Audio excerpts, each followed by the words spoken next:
I'll join the rest of us. Deb, you're not alone. I know. I had one of those things come through. Oh, I think it was Joe Townsend sent it and Marcy forwarded on to me that said, by the end of this coronavirus thing, all of us are going to find out what our true hair colors really are. So, oops, I close that down. There we go. Hey, John Kinch, you can't see your face. That's too bad. You're in the dark.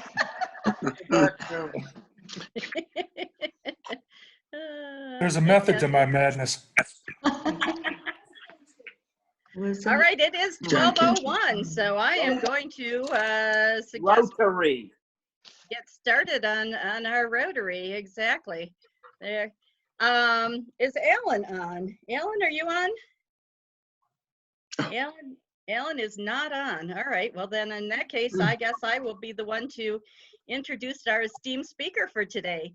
So if you would all help me welcome our Cumberland County Sheriff, Casey Cox, who's going to be talking to us about I don't know what, Casey. So you surprise us and let us know what's going on in the county that we need to be aware of. So everybody, yay, Casey.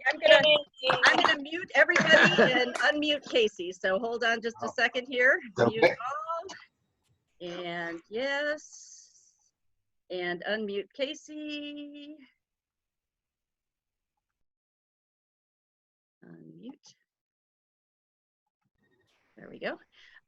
Okay, and now where's me? And okay, Casey, take it away. Good to go? Okay.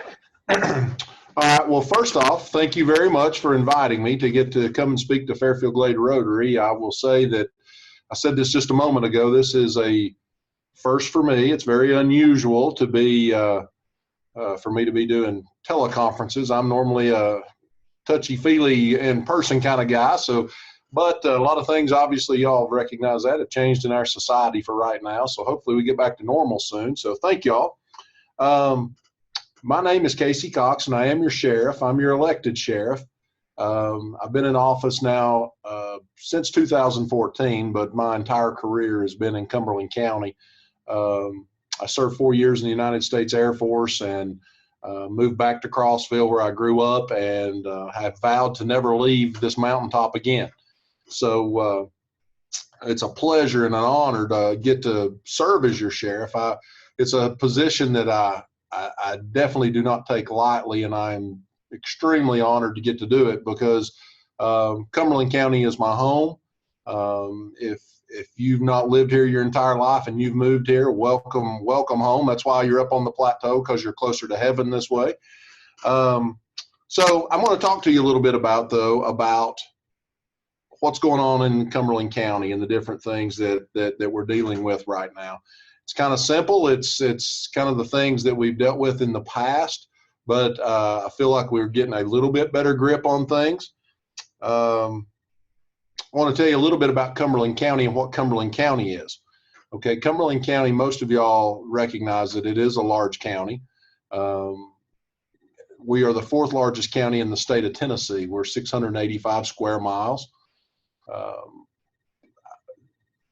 We have approximately a little over 60,000 people of population-wise that we have in Cumberland County. So we're very rural, spread out. So for officers to be able to patrol the entire county, we have to break our county down into zones. And we have Cumberland County broke down into 3 patrol zones, and I'll normally I have you a map to show you this, but I can describe it. Zone 1 would cover from Highway 70 West, that we call, going out towards the airport, and it goes all the way around to in between Highway 127 South and Highway 68 from Crossville all the way out to the adjoining county lines. Zone 2 would pick up from the 127 Highway 68 area, split, and go all the way around in between Genesis Road and Peavine Road. So if most everyone is in the Fairfield Glade community, you actually fall into the Zone 2 district. Zone 3 then obviously picks up in between highways, or Peavine and Genesis Road back around to the Highway 70 West that goes out towards the airport. So those are very extremely large zones. Each zone is approximately 227 square miles. And so some people's like, well, how big is that really? Because a lot of people just, it's hard to put that in mind. There are 10 counties in the state of Tennessee that are smaller than each one of those patrol zones that we're responsible to patrol. So when I get those phone calls every so often from a community member that'll say, you know, why did it take 15 minutes for an officer to get to my house on this call? And it's easy to explain, but I don't like to have to explain it that way because it's such a large zone and we're so spread out. I will say I was very frustrated when I first took office for the first 4 years, is because we, the commission and the county had their feet in the sand and just was not moving at all. And the growth of the county had been growing quite a bit. And so I'd asked for new deputies every year and had got no deputies. And last year I was able to get 3 deputies. I asked for 6, I got 3 to start a process and getting more coverage on patrol. That has helped. It's taken me really to right now to where I'm actually starting to get those deputies actually back on, out of the academy, trained and on patrol. So, but we're having a turnover problem. It's kind of one of these weighing it out things, is we're having a turnover issue now because of salaries. So we are the officers start out roughly, patrol deputy starts out roughly somewhere around the 30,000 a year mark, and that is extremely low. And so we're trying to work on getting that up, but we also need our manpower up. So those are some things that some issues that I'm having to deal with, some logistic issues and some manpower issues. People want to know what's the budget of the sheriff's office. We're just under $9 million is what our operating budget is. And of course that encompasses the jail and all the different divisions and departments that we have that we're responsible for. I have 120 full-time employees, that to include all the patrolmen, the warrants clerks, the administration, the administrative officers, the correction officers, the investigators, school resource officers, and the officers that actually serve the courts. One of the many responsibilities that the sheriff has is maintaining the courts, and so we're responsible to make sure that all courts are secure. So those are a few of the office things that are going on. So what's happening in law enforcement? I always say this, and I will leave this job, and I hope this would be my goal, is that one day when I'm able to retire from this job, is that I sit and I look and say, things are slow. But people say, what's going on in law enforcement? And I'll say, business is good. We've always got something going on. And right now it's the same thing. It's burglaries, thefts as a result of drug addiction.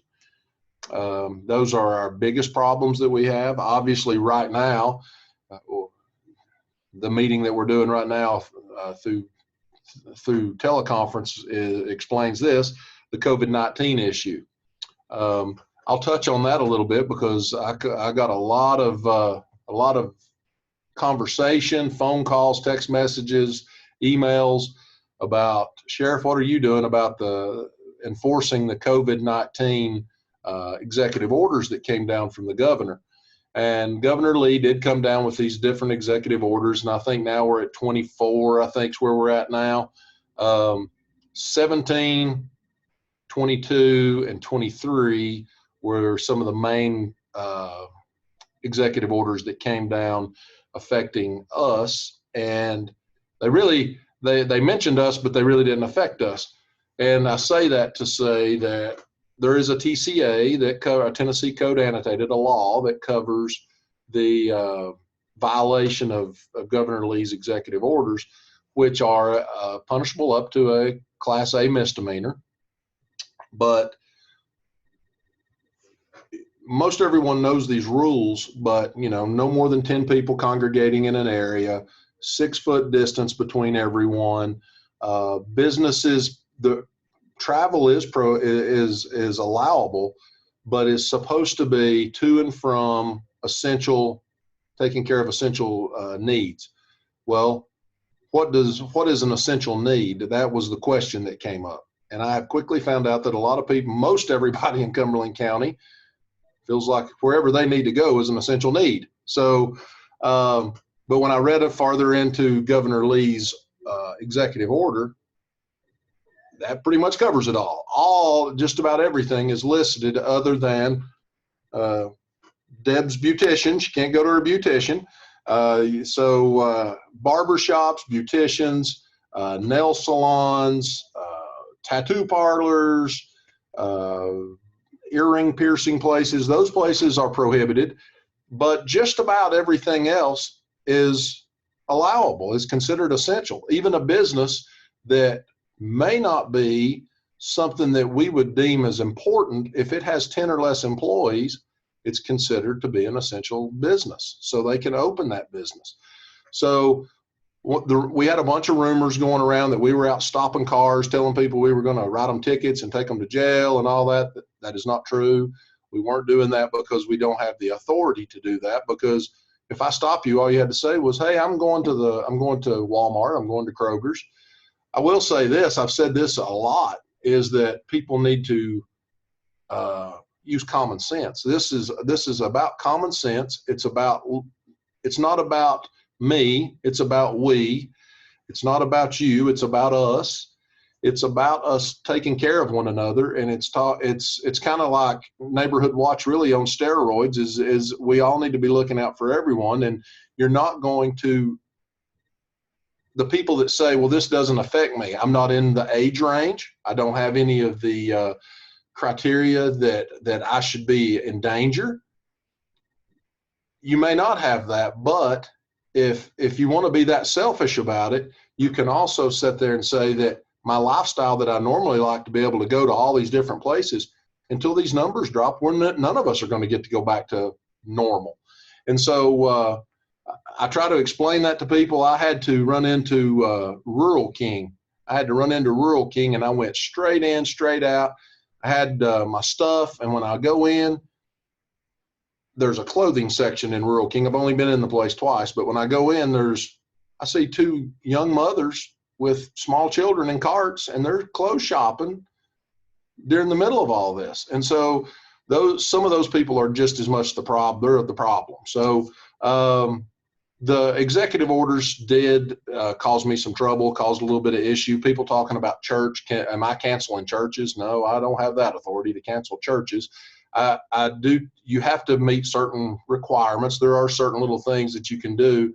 And I suggest this. I think it's good. I think especially during the Easter season is a lot of churches are doing the drive-up churches. They're doing the drive-up churches, and those are pretty neat. I think, as long as people are responsible. I told you can't be putting porta potties out in your parking lot and letting people get out of their cars and wander around in the parking lot. That can cause issues. So that's some of the deals we're dealing with COVID-19. It's going to come. It's going to take care of itself. Thank the good Lord above that I don't have to deal with what they're dealing with in New York City or in Nashville or in any of the other larger cities with the large number of people that are being diagnosed and sick. I think right now we are at 26 confirmed cases. I think that was our latest number in Cumberland County, and I hope we stay that way. We were that way for 2 days, but a lot of that's got to do with the number of test results that come back in. Enough on COVID-19. Crime stats. We have had a drastic reduction in crime stats in the past few years in burglaries and thefts. When I took office back in 2014, we were at 391 burglaries per year for Cumberland County, and this year we were down at like 164, 167 was where we were down to. So I'm very proud of that, because when I was running for office, working this job as long as that I had done, and I'd done different aspects of it, I'd always recognized that the drug problem was the problem. That was the issue. That was the cause. The effects are burglaries, thefts, crimes such as that. So if we aggressively proactively work towards a drug problem, combating the drug problem, hopefully we can reduce the property crime problem. And we've done that. And so we've made some headway in that, and I'm very proud of it. Obviously, there's still a lot of headway to be made. Again, it's cause and effect. Now, burglaries and thefts, how do we protect those? Now, all this is community involvement. It takes, as I'll speak along through here, this is all about community involvement. It's not just about this office. It's not about me. It's about me and this office being able to work with you in the community. And I give you some pointers and things to look at for this burglary theft issue. Alarm system, very much important for you. I believe that if you harden your target at your home, somebody else is going to be much softer, I promise you. And criminals flow towards the path of least resistance. So if they find somewhere that's a softer target, that's more than likely where they're going to go, especially when you're talking about someone that you don't know that may commit the theft or burglary. Now, if it's somebody that's in your home or somebody that you're acquainted with or something, that's different. Those folks, you're going to have to deal with those folks. But alarm systems work, lights, well-lit home. If you trust your neighbors, which, a lot of us, we trust who our neighbors are, look out for one another. It's really what it is. It's neighborhood watch. We watch out for our neighbors. We look for that suspicious vehicle, suspicious person. We keep an eye out for those and watch out for each other. A dog. I tell you, a dog is probably, it's a multifaceted tool. It's a great companion, but yet it's also it's one of the best deterrents. It's probably just as good or better than an alarm system, because when you have that alarm system at your home, it's going to go off.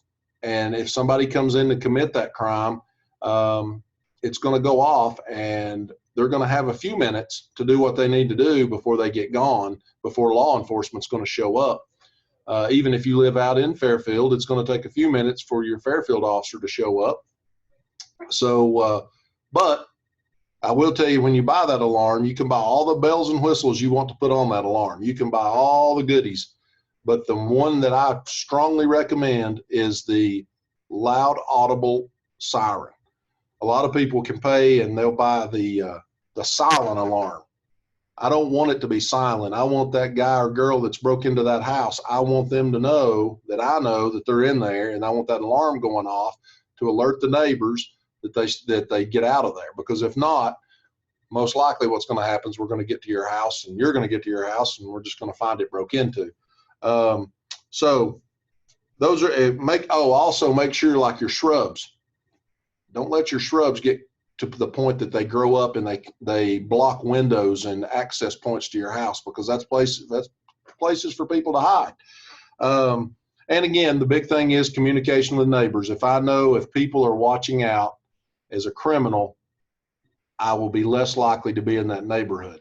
It's not as much because you all do such a good job out in Fairfield Glade. It's not as big of an issue, but it's because you do a good job. But I tell people, if you've got your neighborhood watch signs out in your neighborhood, keep those neighborhood watch signs looking fresh, looking good. If you let Joe Blow Redneck comes by and shoots a hole in the middle of your neighborhood watch sign, and you let it stay there a while, and then it starts fading, then that's an appearance of what your neighborhood watch program is. It's fading and it's got holes in it. So if people recognize, if criminals recognize that things are going on in the neighborhood, they're less likely to be there. One thing that I can say that you can do right now, it's a perfect time to do it. I mean, there's a lot of cleaning going on, I know, during this COVID-19 thing. I mean, people are stuck at home, so they're staying inside, cleaning, doing some outside work around their home. One thing that you can do to help yourself and to protect yourself is logging down your serial numbers. Now's a good time to log down all your serial numbers of important stuff, your electronics, any firearms that you may have, anything of value. log down those serial numbers. And now it's so easy with technology. I mean, if you've got one of these smartphones here, you can take this phone, walk around and take quick photographs of some of your things with the numbers on it, and then you have those stored. Obviously, I tell people don't write down your serial numbers and store them in your personal computer at your home, because if somebody comes in and steals your TV and breaks in your house, they're probably going to steal your computer and have your serial numbers. So, but with the iCloud and, or if you can store them somewhere, if you have a safety deposit box, store them. But if you have those serial numbers, it helps us in law enforcement to be able to track those items later on. If they may get stolen, we can track them through pawn shops. They will be entered into a national database where if the serial numbers ran anywhere in this country, that it will pop up and we'll be able to recover your items. If we don't have those, it's really hard for us to be able to get them back, unless maybe you have identifying marks on some of the items that were stolen that you can explain and articulate in the report that's going to be taken. Make sure your windows and doors are locked. That's back years ago. We didn't have to. You could leave your windows and doors open on a nice fall or spring evening. You could leave your windows and door open, and that was no problem. Those have changed. That's changed around the country. So you need to make sure your windows and doors are locked. Lock your vehicles. My dad, I always tell this story, and my dad had his car broke into 3 times. He lived out in Lake Tansy, and there was a young man that lived probably about a half a mile away, and he was criminal. He was notorious for breaking into cars, and my dad was like, he'd call me, boy, he'd be mad. He'd say, somebody broke in my car again. They've dumped everything out my floorboard.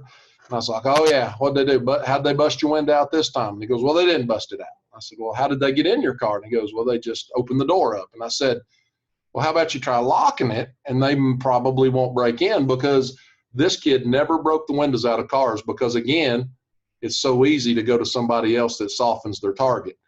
And so lock your doors on your vehicles, lock your doors on your home.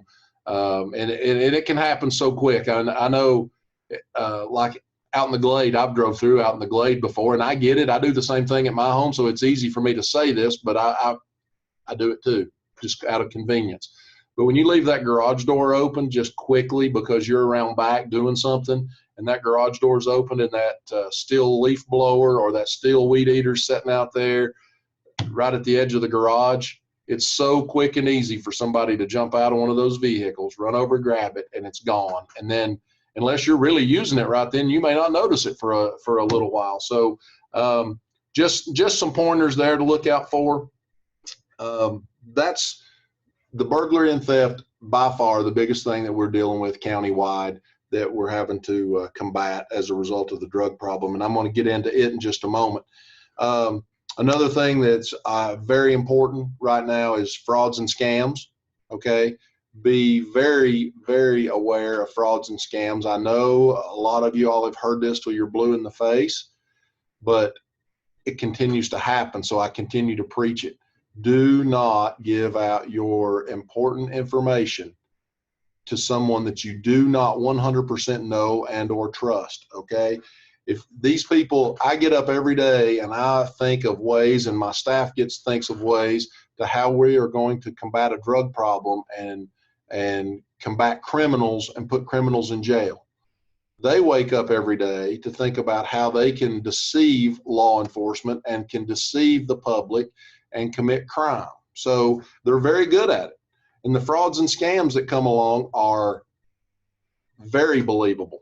Very believable. I mean, if you name it, they do it. So be very careful about, I can't give you any specific ones because there's just so many of them. And, like IRS season, they come, we get the IRS scams. We'll get the grandparent scams that are, hey, little Johnny's been arrested in Detroit by the DEA. Hey, if you'll send us $250, we'll let Johnny out on his bond. Well, trust me, my job is to put people in jail. It's not to get them out of jail. So I'm never going to call you and say, hey, send me $250, we're going to let Johnny out of jail. The DEA is not going to do that. We've had that happen. We had a gentleman in Fairfield Glade that he got that phone call and he goes, well, that's pretty funny because I don't have a grandson. And so when those people call, I mean, some people say I want to drag it out and talk to them and try to get more information out of them. It does no good, because those people that are, especially the ones that are overseas, I've talked with FBI and we've worked extensively with them, and the chances of getting your money back, if you take that step and you give them money, the chances of getting that money back from somewhere overseas is slim to none. Most likely you are not going to get that money back. That's coming straight from the federal government, because our jurisdiction, and when it crosses the county line, I lose that jurisdiction. So when the federal government gets involved, when they tell me, hey, if it goes out of country, we're not getting it back. So be very, very aware of that. I'll tell you, we just put this one out today on Facebook. Be very aware of this. Right now is COVID-19. Again, how do we prey on people when they're scared? We either want to scare them with something or threaten them. That's usually how these things go. I'm going to send somebody to arrest you if you don't send me money. Hey, COVID-19's here. We're going to threaten you with that, or we're going to scare you with that. Right now, we've got this stimulus money that's supposed to be spreading out across the country. With that stimulus money, criminals now are calling out and saying, hey, give me your birthday, give me your social security number, give me your bank account information. Do not do that. Do not give out that information. The way the federal government's doing this, my understanding, is how you have filed your taxes in the past, how you've done how your returns come back into direct deposit. That is how your money's going to be coming in this way. If you get a paper check, they will send it in the mail, paper check, just like they do your taxes. So do not be giving out that information. That's the newest thing coming out right now is preying on people during this COVID-19, using it as the base of the scam. And don't be afraid to say no. I'm telling you, these folks are very persuasive. That some of them will get very angry and very threatening with you. Do not be afraid to say no. People say, well, they say they're coming to my house. They're not coming to your house. They have no idea where Fairfield Glade is. They don't know where your house is. They are on the other side of the world. The ones that are in the country, that are in other states, they're not coming here because they prey on so many people in one time during the day. If they hit 50 people and can get 5 people to bite on it, they've made a big chunk of change that day. So do not be afraid to say no and to be rough with those folks if you need to on the phone. Drugs. Let me talk about the drug problem here. Methamphetamine and prescription painkillers are our main 2 drugs of abuse right now in Cumberland County. Methamphetamine, back when I was on patrol and an investigator, we had what we call meth labs. You may have been in programs or hear us speak in the public about how you make meth and the stinking smell and all the process of making it. That doesn't exist much anymore. Across the state of Tennessee, we only had approximately 40 meth labs last year in the entire state of Tennessee. I remember at one time I was working 3 meth labs a day just in Cumberland County. But the meth problem is as big as it's ever been, and now it's because of the drug cartels pumping the methamphetamine into this country. People say, well, drug cartels aren't in Cumberland County. That's not true. You don't have, Pablo Escobar hasn't set up shop in Crossville, Tennessee. That's not happened, but his product has, or not Pablo, obviously, but the drug cartels are getting it up into rural Tennessee, rural counties across this country. And in Cumberland County, in the whole entire southeast United States, North Georgia is the drug hub. That is the new, if you'll remember back in the old cocaine days, Miami, Florida was the hub. Now it is North Georgia, just north of Atlanta, is notorious for it. We just had a case that my drug unit guys were involved with the state and the federal officers. I have 3 agents that are assigned to the Appalachia High Intensity Drug Trafficking Area Drug Task Force. So they work a lot of federal cases and state cases. It gives me resources. It gives me more manpower here in Cumberland County to be able to combat this drug problem by being a part of this task force. But this last case that they just worked, there was over 900 kilograms of methamphetamine seized just outside of Atlanta, Georgia. That was going to be dispersed and spread out across the Southeast. And a lot of, I mean, not a lot out of the 900, but quite a bit. There was a significant amount coming up into Crossville, Cumberland County, Putnam County, Knoxville. We tracked it all the way, in our case, all the way up into Johnson City, up in Upper East Tennessee. That case even went farther, and they actually got another 800 and something kilograms of methamphetamine at the Mexican border as it was coming across the border. So when I was a patrol officer and an investigator, to tell you about supply and demand, you know that. I mean, as far as the cost and things are, if price goes down, if the supply is greater. Well, when I was an investigator, I was paying about $100 to $125 a gram, which is a very small amount of methamphetamine. I was paying that about $100 to $125 a gram for methamphetamine. Today, the supply is so great that we are having undercover officers now that are buying methamphetamine at $30 to $35 a gram because there's so much of it being pumped in. That is what we're combating the strongest right now. Prescription pain pills. Prescription pain pills consist of any and all type of pain pills that you can think of. These folks are sticking any type of pill. They're diluting it down, breaking it down, and ingesting it any way that they can. And they're doing any type of pill that they can, and they're mixing those pills.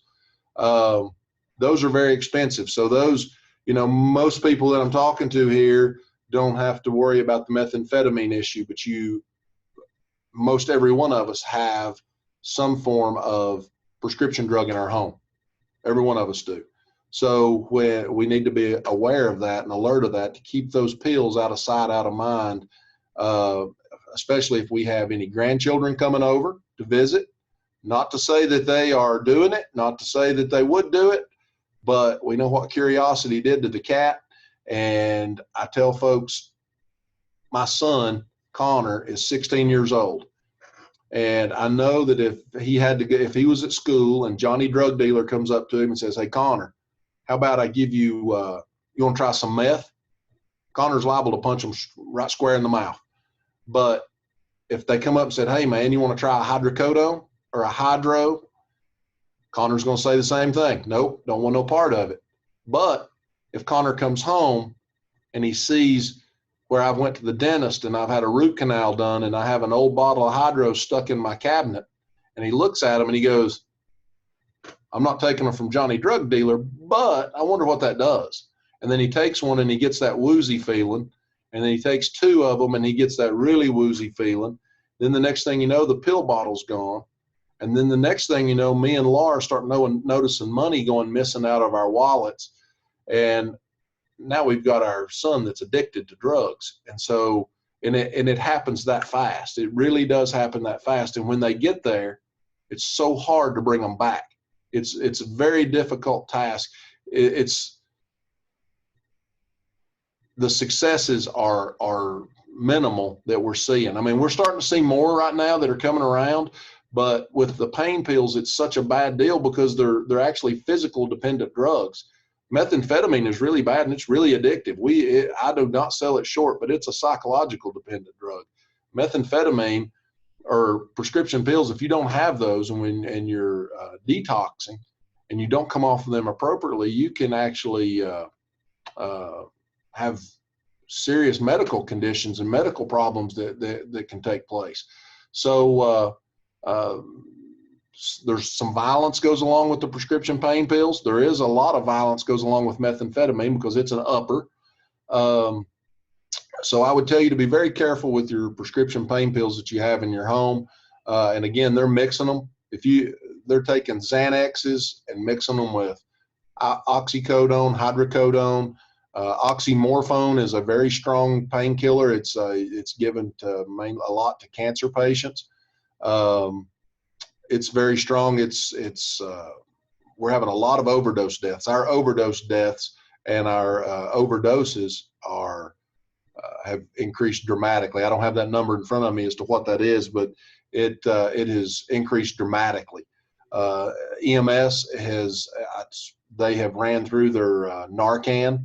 They ran through it and had to purchase more Narcan to be able to give these folks. Narcan is a drug that when someone overdoses, they can ingest them with Narcan and it will pull them out of the overdose so they don't pass away. And when those folks come back out of that shot of Narcan, most of the time that we deal with them, it's a fight. Somebody ends up going to jail. So they end up fighting with us. And so those are some issues. Those are the biggest problems. Those pills are very expensive. Let me say that.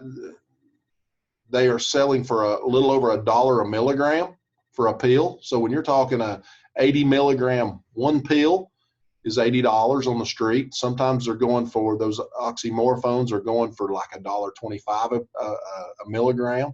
So those folks are spending a lot of money. They can't hold down a job because they're chasing the drug. So that's where burglaries and thefts come in. So they're going to get their drugs somehow. So fentanyl and heroin, you've heard about fentanyl and heroin. Heroin it's here.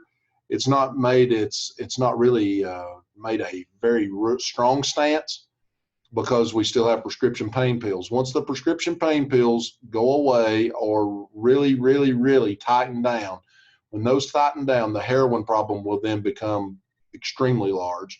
Fentanyl is a very strong painkiller. What we're seeing now is they're mixing fentanyl with heroin, fentanyl with cocaine, fentanyl with methamphetamine. They're even putting fentanyl on marijuana. Fentanyl only takes a very, very, very small amount to get you high. Actually, 2 granules, the size of granules of salt, can overdose and kill an adult human.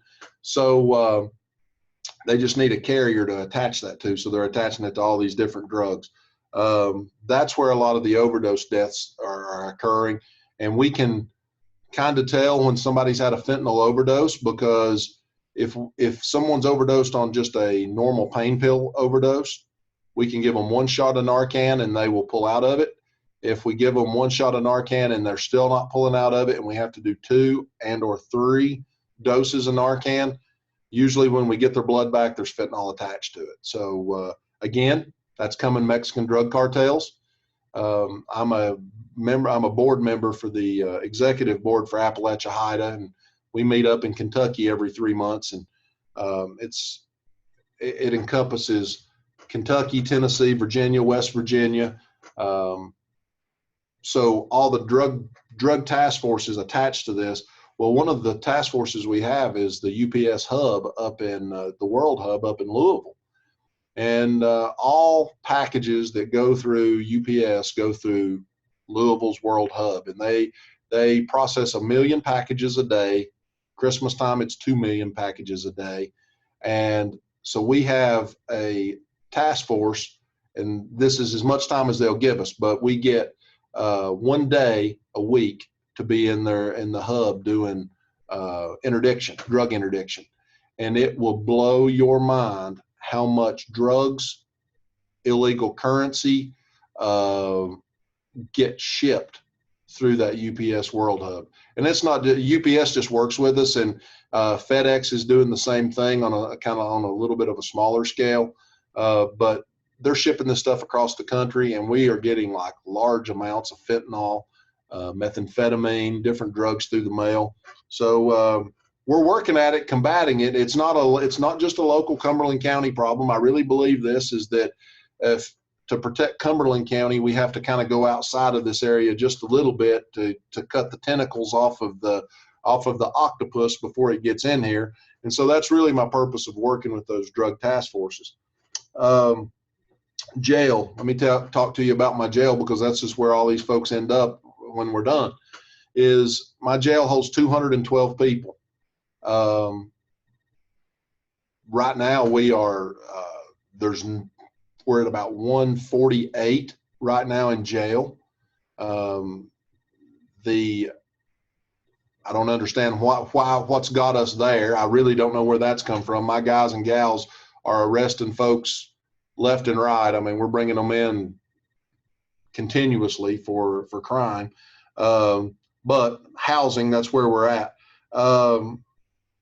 When I took office, and I had a theory that, and it's very simple, is when I grew up as a kid, if I done wrong, my mom and dad would look at me and they'd be like, if I done something wrong and they didn't punish me, they'd look at me and go, Casey Cox, young man, you better straighten up and not do that again. They'd just shake their finger at me. Well, that didn't hurt. I didn't get anything out of that. Well, I call that probation in the law enforcement world, in the judicial system world. That's probation.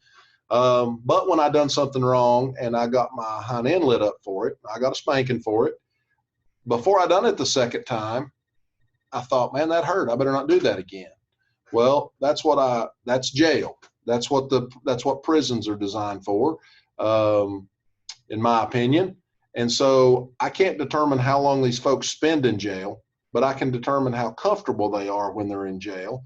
Now I'm bound by federal law of the certain, I don't even like to use the word amenities, but the certain services that they're offered in jail. Federal law covers that. So I don't really like to go much farther outside of that, because I want them to not come to jail. I want them to walk out of here and go, that was not a pleasant experience, and I really don't want to go back. I've had a few parents that they agree with me. That we've talked, and I said, they'll be like, well, little Johnny said he's not getting honey buns in jail anymore. And I said, well, you tell little Johnny to check the mailbox when he gets out of jail that I didn't send him an invitation, so he didn't have to come the first time. So when I came in, I cut off cable television. We were spending $14,000 a year for cable TV. Well, that's ridiculous. The federal law says that they have to have a news source. So it can either be television, radio, or newspaper. TVs are already in this building. So I cut it off and I put in a digital antenna. So whatever we get through the antenna is all that they get.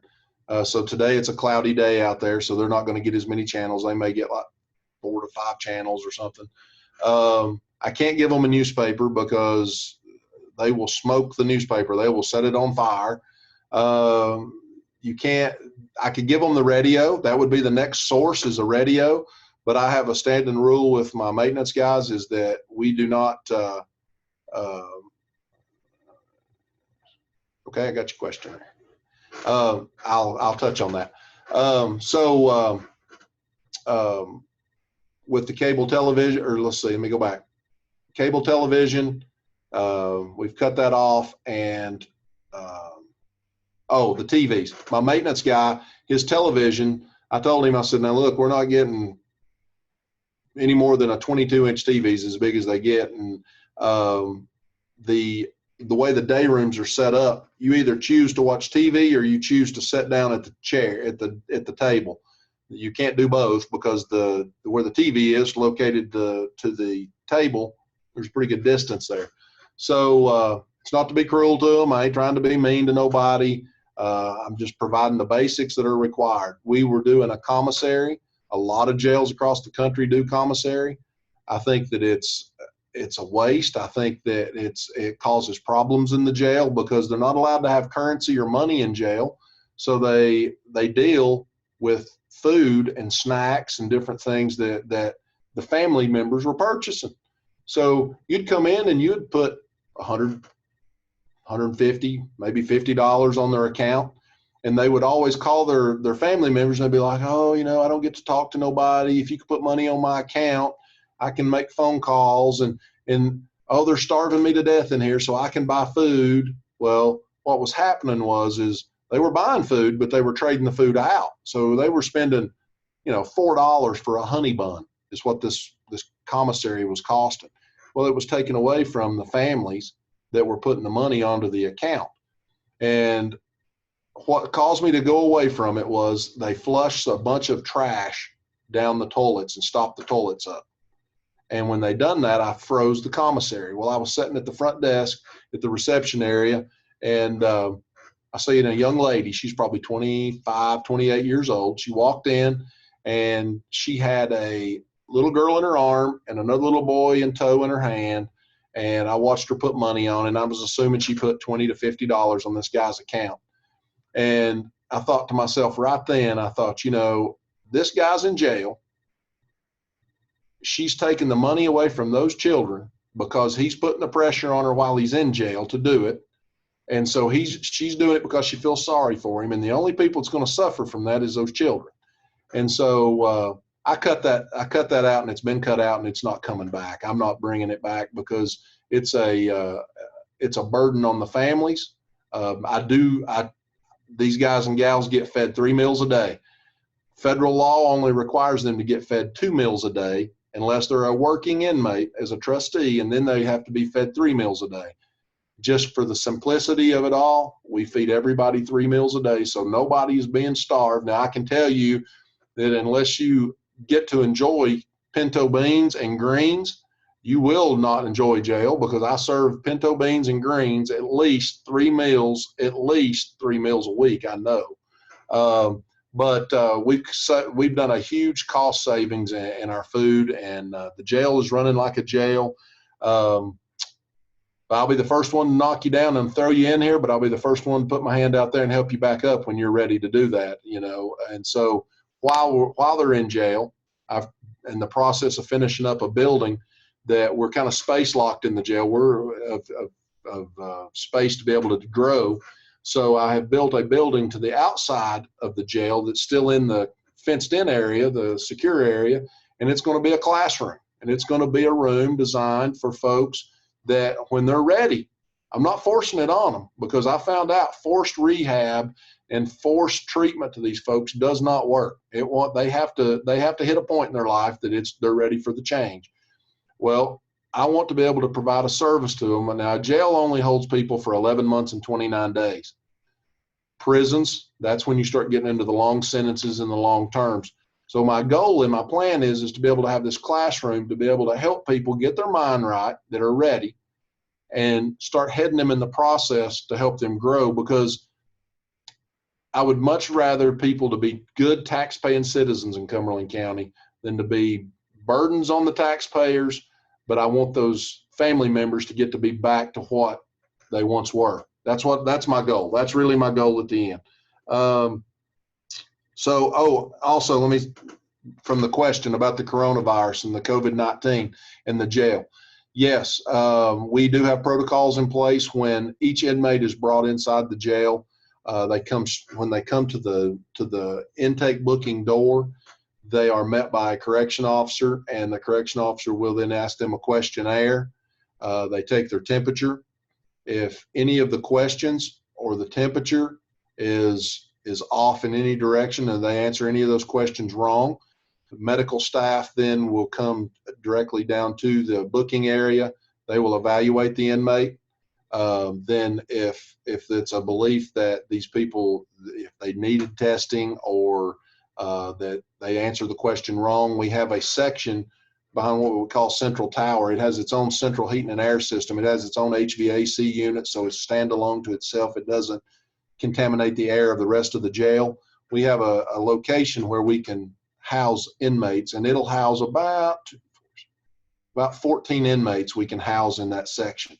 I can tell you that we've only had 2 people that we've put in there so far, and both of them were the same. When COVID-19 first came about and we heard about the first cases, I think there was 28 in the entire state. Guy comes in, he has a 99-degree temperature, and he's like, "Hey man, I've been around somebody that's got COVID-19. And so the medical staff's like, "Look, he answered the question that way. He's got the low-grade temperature. Let's be safe and lock him down there in that section, in that housing unit." The other guy comes in like a week later. Hey, I've been around people with COVID-19. Okay, they locked him down. Now, at that point, for both of them, nobody in Cumberland County had even been diagnosed with COVID-19 in Cumberland County. And Putnam County is the only county that has, well, they got 55 people right now. So very limited people around us that had it. So, but anyway, we locked them down. And after 2 days of being in lockdown, and it is lockdown, you're locked down in a cell for 23 hours out of the day. And then you get to be out 1 hour in that little day room area, but you're completely alone. Those two inmates don't even get to be around each other. And so after 48 hours of being locked down, both of them come and said, hey, we were lying. We were just hoping that you would reduce our bond and let us out of jail. And I said, well, what I don't know, was you lying to me with the first, or are you lying to me now? So my response to him was, I'll see you in 12 more days and make sure we get our 14-day quarantine over with. So that has stopped that. So the questionnaire is working. My staff is doing a great job about taking precautions. The cleaning is, I mean, if you come in this jail, your eyes will burn practically, because it's very fresh. It's very bleachy in here. But we're doing a lot of cleaning. So yeah, we're taking those protocols and you know, and I am opposed to people's like, well, we need to release these inmates. We need to get these inmates out of jail. It's just a breeding ground for this virus. I disagree with you completely. We're telling you to stay in the house, but we're telling inmates to get out of jail. That don't make sense to me. We've got them here. We're doing the protocols when the people are coming into jail, to making sure that to try to confirm that they don't have any problems. If we release these people back out into society, they're not like you or I. They're not going to go in this home that you're in and shut the door and lock it. They're not going to stay away. They're going to go around their like kind, and this is going to be spread. And the chances are they're going to come right back into the jail and bring this virus in. So I've spoke at length with the district attorney and our criminal court judges opposing doing that. So right now we're standing strong, and I'm pretty happy with that. I hope that answers that question. And I'm almost done. I want to tell you some things that we do at the sheriff's office is some different trainings that we offer. Who would have ever thought in a million years that your sheriff would have to say, hey, if you ever get a chance, you need to go to active shooter training. But that's society, and that's what we live in. If you've not heard one of our active shooter programs, I would strongly suggest that you come to one. We have been doing them at a lot of churches. We do them at the businesses. And you know, if you've not heard it, I will tell you it's a very simple process, because I would hate for us to go offline shortly and something happen and you not know it. It is a quick process. Run, hide, fight. If you can run, if somebody comes into in a business, you run. Run as fast and hard as you can to get away from it. If you can't run because they have you pinned up in a corner, or you're locked in, fight or hide. I'm sorry, you hide as much as you can. Pull doors, lock doors, and all that. Secure yourself as good as you can. And if you have to fight, you fight. We ain't doing this patty cake stuff. You fight for your life, and fight hard, because it takes, I don't care where you're at, it's going to take a few minutes for law enforcement to show up to be able to help protect you. So a lot of this, again, falls on our community to be able to be aware to what we're going to do and how we're going to respond to stuff. So run, hide, fight. It's a great program. We've been in all we do the schools. We talk to the kids. Who would have ever thought in a million years that we've done fire drills, we've done tornado drills. Now we do active shooter training, and I hate that we have to do that, but it's good that we do it, because how many children have we lost in school fires because we train and we train and we train for it. So those are working. We do them in the churches, and churches, in my opinion to this, is churches and schoolhouses are targets, because the people that prey upon these people look at them as soft targets. They are considered to be a soft target, so let's attack them. It's not about, usually they're not there to get one person. They're there to get as many people as they can. because most of the time it's a mental issue. It is a mental issue for these folks when they commit these crimes. So churches and businesses are the main targets, and we've done a lot of training across the county doing that. So if you've not attended one of those, please do. We do a Christmas for Kids program, and it's really through the FOP, the Fraternal Order of Police. We do a Shop with a Cop, Shop with a Cop program, and we usually go buy school clothes and supplies for the kids as school begins. Well, then I do a Christmas for Kids program where we go out and we buy gifts, and the officers then go and deliver the gifts to the children at Christmas time.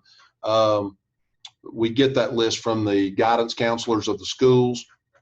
We do this has really grew up into a big thing. And then when I first got elected, I didn't think it was that big of a deal, but we were going to do trick-or-treating at the sheriff's office. Well, now it's turned into a huge event. We usually have about 1,500 to 1,800 kids that show up every year.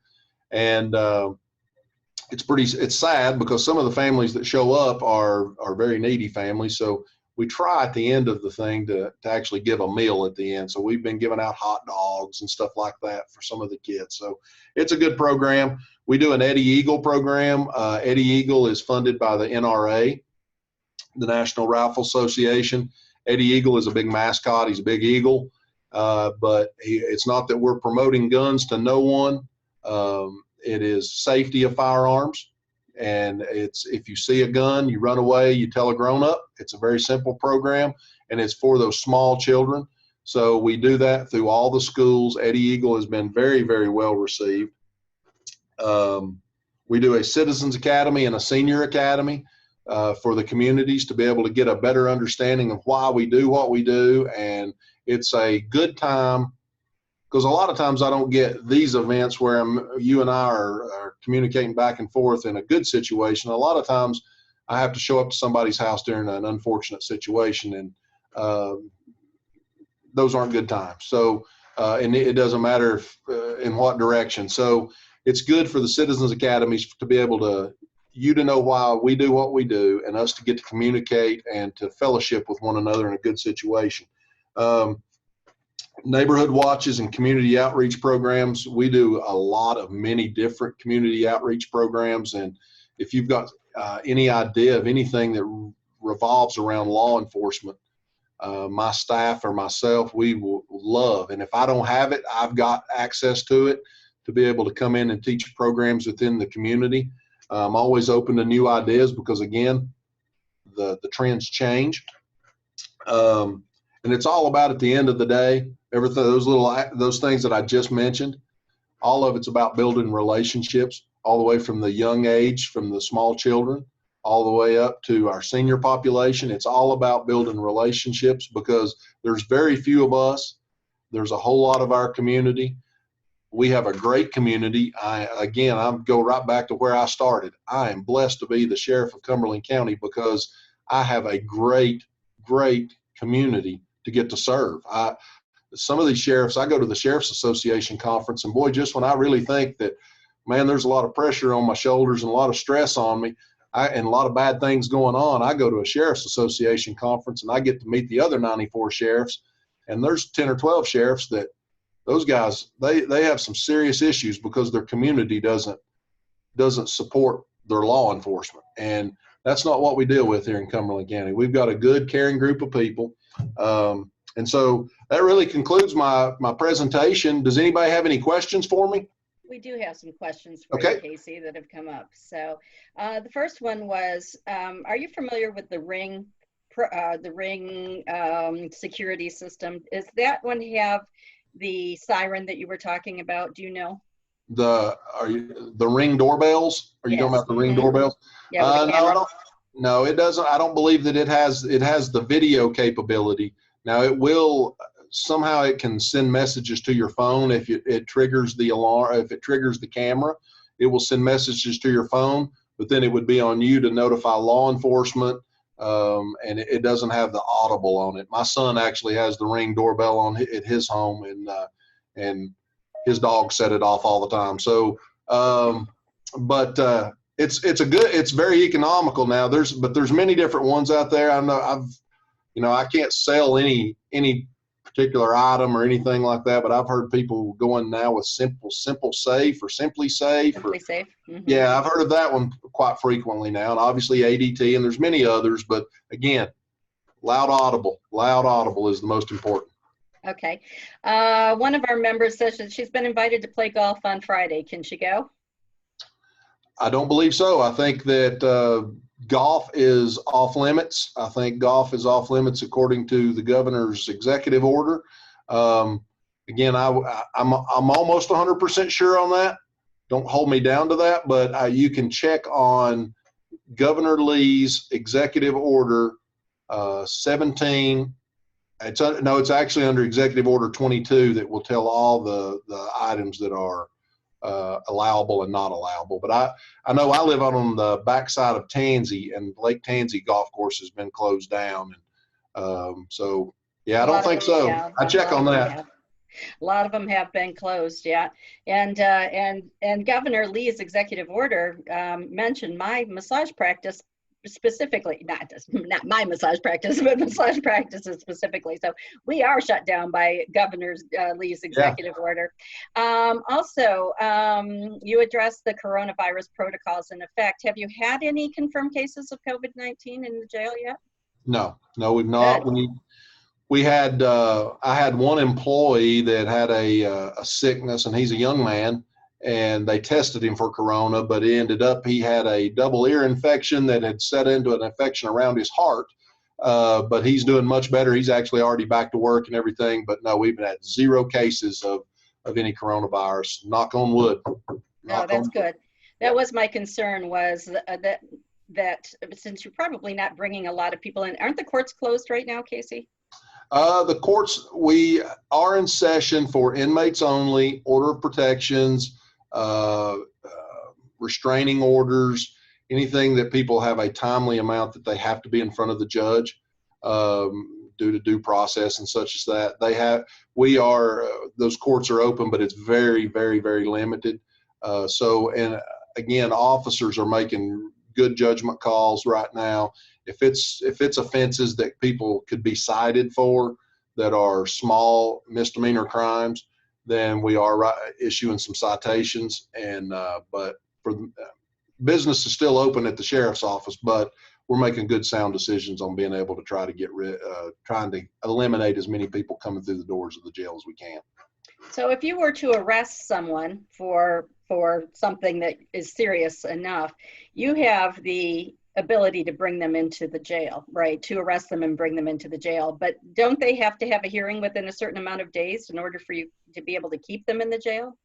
Yes, they do. I mean, everyone has I think it's 72 hours they have to be in front of the judge by. And now there's waivers and there's things that they can do. But for the most part, when people come to jail, yes, they have a period of time that they have to be in front of at least the general sessions judge to be able to for their arraignment. And when their arraignment's heard, then obviously things can change, and the judge can set bonds and take away their bonds and all that good stuff and hold them without.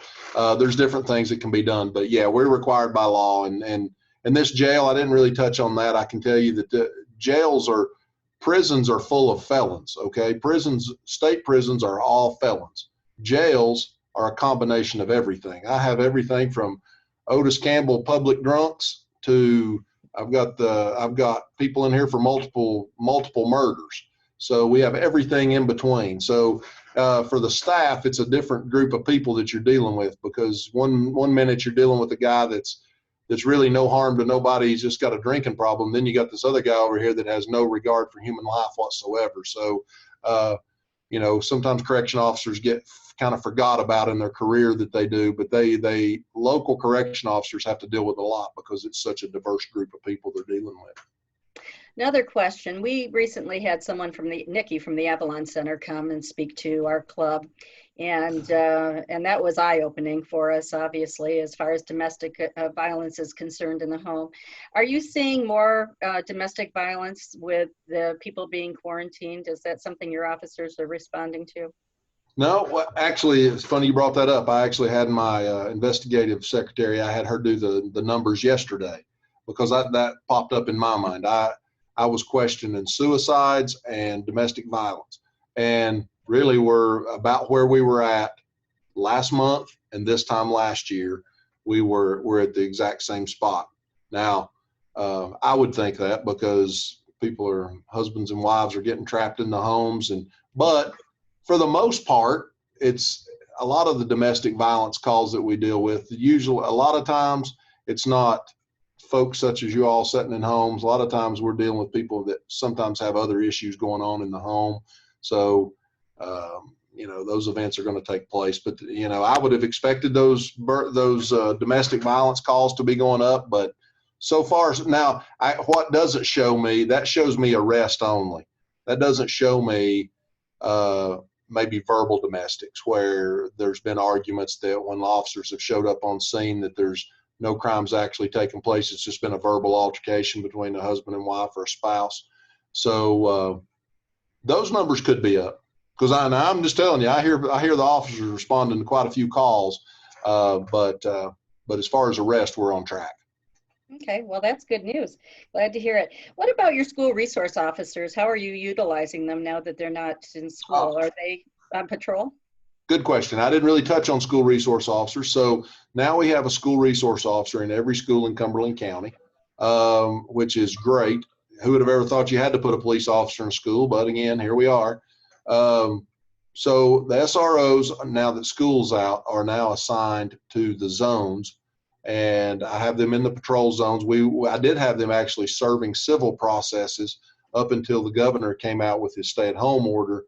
And then now I've quit serving the civil processes, so we're not having any contact with anyone. So civil processes are being held up at least until the middle of the month before, and of course the courts aren't hearing any new cases. They're setting the court dates out to like mid-May right now anyway.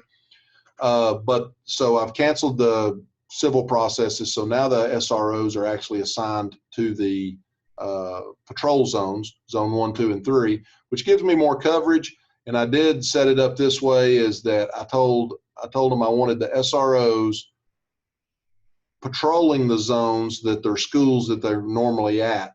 I want them patrolling those zones. That way, if that domestic violence call comes out or a call comes out at a home and the officers respond, there's a chance that SRO that child's used to seeing will be who responds to their home to help them with the event that's taking place. So it's given us a lot more coverage. So, and again, with COVID-19, it says for everybody to stay home, but if you drive down Main Street, there's cars going all over the place because everything's essential except for that one small handful of stuff. I appreciate it. Casey, thank you so very much for joining us today. We really appreciate all your information. It was nice to be able to actually have you speak a little bit longer to us. And this is your virtual hug, honey. Okay, so. Got it. If y'all don't like to be hugged, here you go. There's your handshake. Okay. No, well, you know me, and I love my hugs, and I love my Casey hugs. So thank you so much, honey. And we'll let you get on with your day, and we'll go ahead and finish our meeting up here. So thank you again. Thank you all so much. Y'all be safe. And if you ever need anything, you all feel free to call me or come by the sheriff's office. Thank you again very much. All right. Thank you. Bye-bye. Bye now. Bye-bye.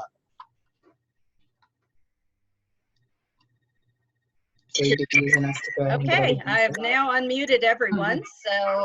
So we have everybody here together now. So I know that